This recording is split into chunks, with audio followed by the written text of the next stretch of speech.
Do you remember the facial expression of the Mona Lisa portrait?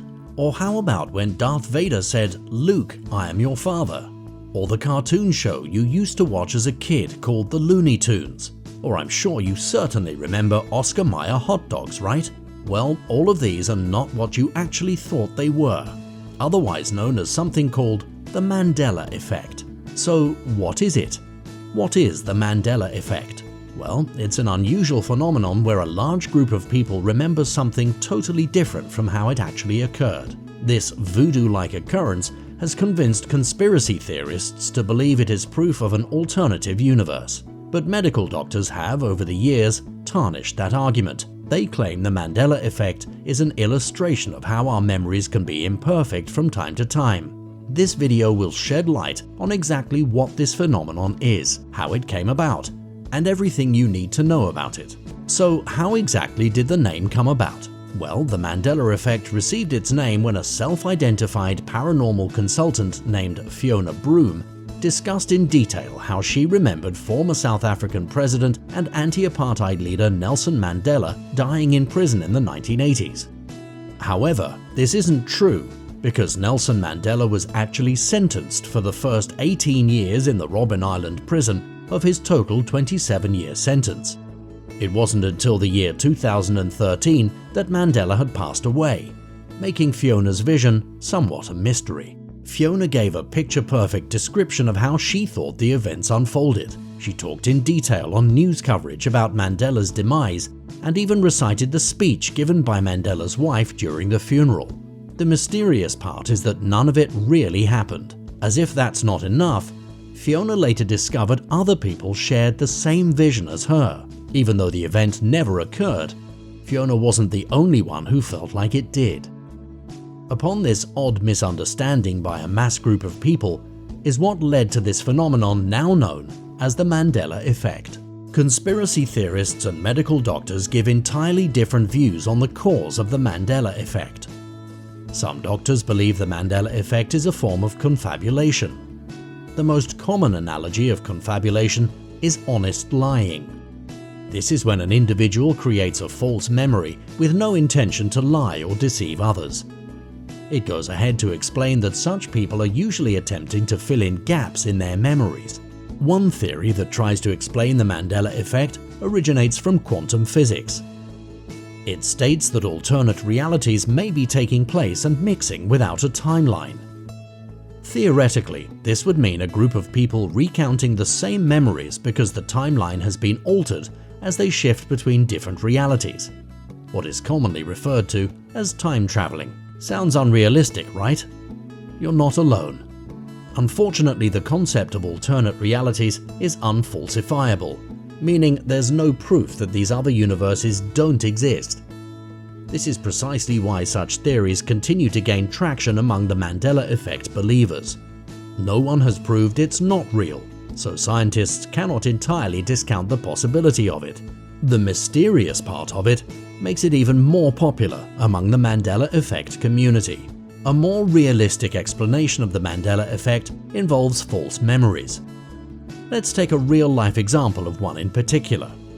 Most of us have heard of Alexander Hamilton. People know him as one of the founding fathers of the United States, and that he was not the president. However, when the same group is asked about the presidents of the United States, many people mistakenly think Hamilton was once a president. But why is this? Well, according to neuroscience, the memory of Alexander Hamilton is fixed in the part of the brain where the memories of the presidents of the United States are people like George Washington, Thomas Jefferson, and Abraham Lincoln, among others. Engram is a change in the brain that accounts for the existence of a memory trace, and schema is when memories of similar existence are grouped together as one. So when memories are recollected rather than perfectly remembered, they are influenced to the point where they become wrong. In this way, memories are defective and not foolproof. And this may mean that problems with memories are the most realistic explanation to the Mandela effect. In essence, memories are simply vulnerable bits of information stored in the brain but can be changed over time.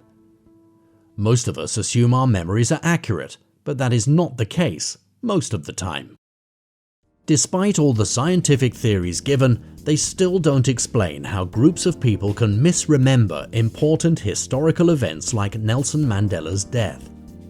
But as it turns out, the concept of false memory is not new after all. It was first theorized and studied by psychologists Sigmund Freud and Pierre Janet in the 1880s. Decades of subsequent scientific research have proved that people can misremember events and happenings for several reasons. Suggestibility is one of them. For example, if a trusted friend suggests to you an event occurred when you were together, with time, you will start to believe you remember the event too, even if it never happened. What are some of the famous examples of the Mandela effect?